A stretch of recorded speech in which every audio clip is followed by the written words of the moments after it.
Terima kasih atas waktu yang diberikan kepada kami kelompok 5 untuk membuat video tentang pemeriksaan IPTT neuropati. Namun sebelum kami melakukan pengambilan video, sebelumnya kami akan memperkenalkan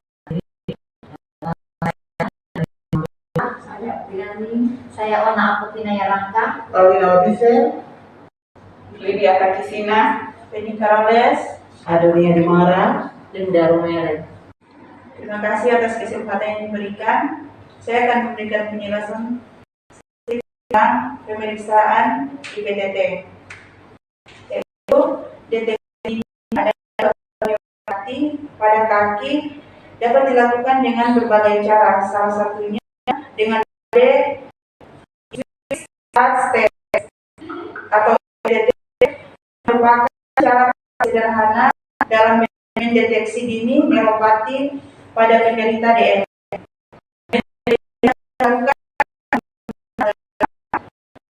Dilakukan tanpa menggunakan alat dalam pemeriksaan neurosensori pada kaki diabetik.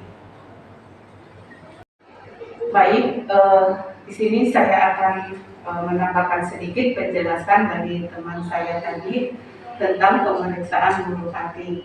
Nah, teman-teman, kita tahu pada penyakit neuropatik ini menjurus kepada penyakit DM. Nah, di sini kita tahu bahwa gejala neuropatik ini di dalam setiap pribadi atau di dalam setiap masing-masing penderita berbeda-beda. Kadang biasa kita tahunya langsung dari pemeriksaan gula darah. Nah, tapi di sini kita akan membuat video yang gejala awal yang tanpa pemeriksaan pengambilan darah. Nah, gejala awal dari neuropati ada kadang biasa kita lihat pada pasien itu adanya lemas atau keringat dingin. Nah, di sini kadang biasa kita yang sering sudah mengalami di lapangan, kadang biasa itu pasien ada keringat dingin. Ada penyebabnya dua, keringat dingin atau lemas. Yang pertama, kadang biasa gula darah turun, atau yang kedua gula darah naik, hampir sama dengan gejalanya. Terus yang kedua, kita akan pemeriksaan pada tungkai bawah, yaitu jari di kaki.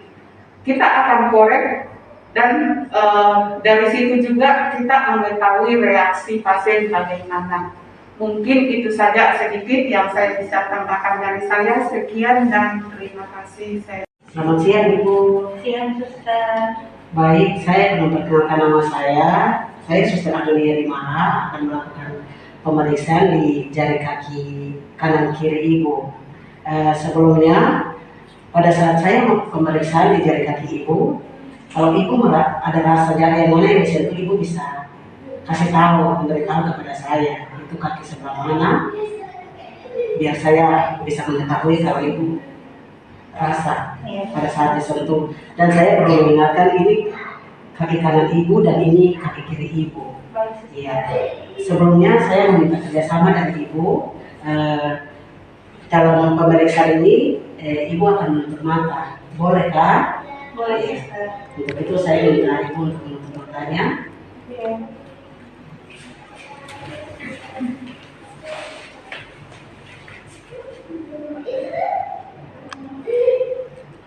Ibu rasa? Iya, rasa suster.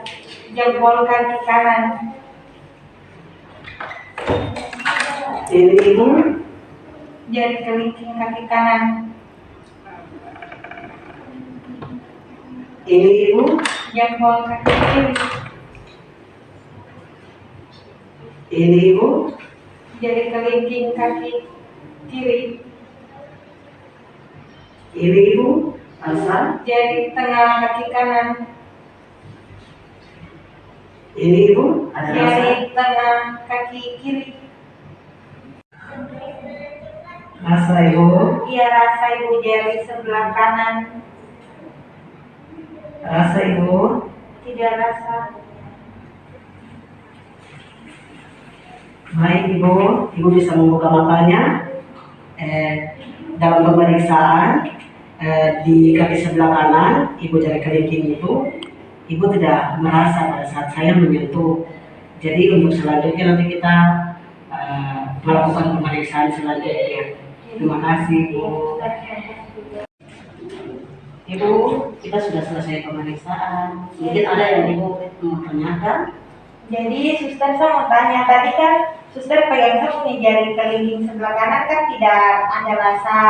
Jadi saya mau tanya, itu saya sakit apa? Iya, Ibu ini untuk pemeriksaan awal ya. Ini kita curiga neuropati.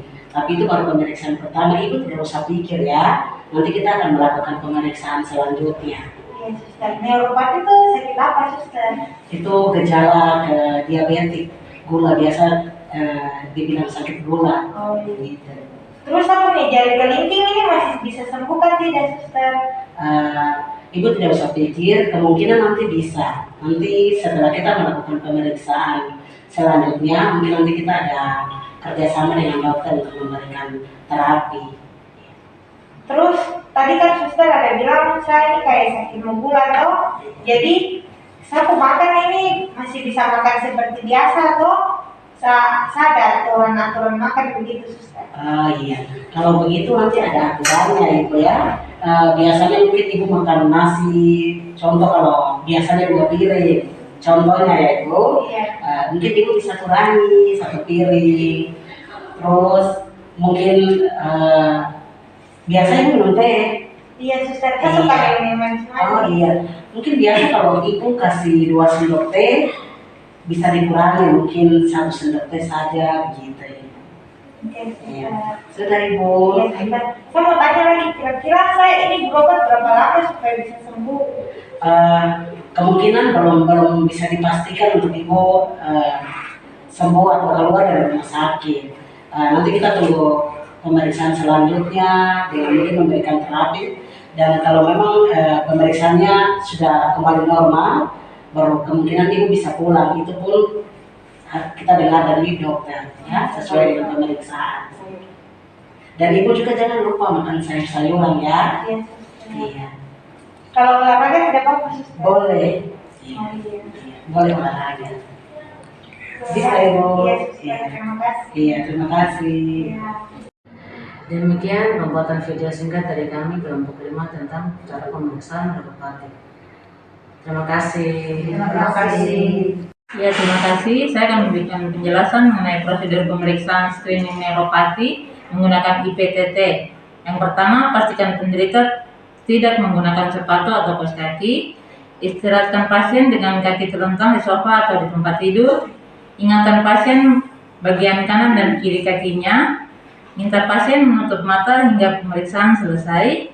Beritahukan kepada pasien ketika akan menyentuh jari kakinya dan meminta pasien untuk segera mengatakan kanan atau kiri saat pasien merasakan sentuhan yang diberikan pemeriksaan. Berikan sentuhan pada jari kaki menggunakan jari telunjuk pemeriksaan.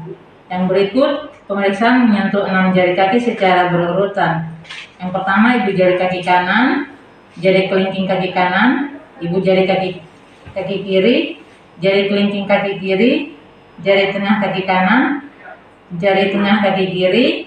Pemeriksaan mulai menyentuh dengan ringan dan ibu jari kaki klien menggunakan jari telunjuk. Yang berikut, minta klien untuk merespon dengan mengatakan kanan atau kiri apabila merasakan sentuhan kepada jari kakinya. Catat hasil pasien dengan memberi tanda positif pada lembar observasi dan tanda negatif jika klien tidak merespon. Lakukan pada jari berikutnya, catat hasilnya, lakukan pada jari-jari lain secara berurutan.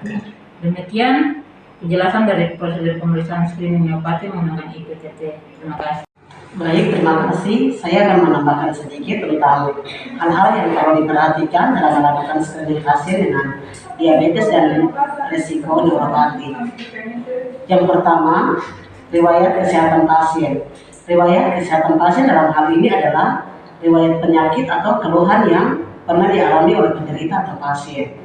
Catat semua keluhan yang pernah atau selama ini dialami oleh pasien, misalnya sering mengantuk, merasa capek atau lelah, sering berkemih, kaki kesemutan. Dan yang kedua, gaya hidup pasien. Catat semua yang biasa dilakukan oleh pasien, misalnya merokok, mengkonsumsi gula, konsumsi alkohol, olahraga, dan aktivitas lain.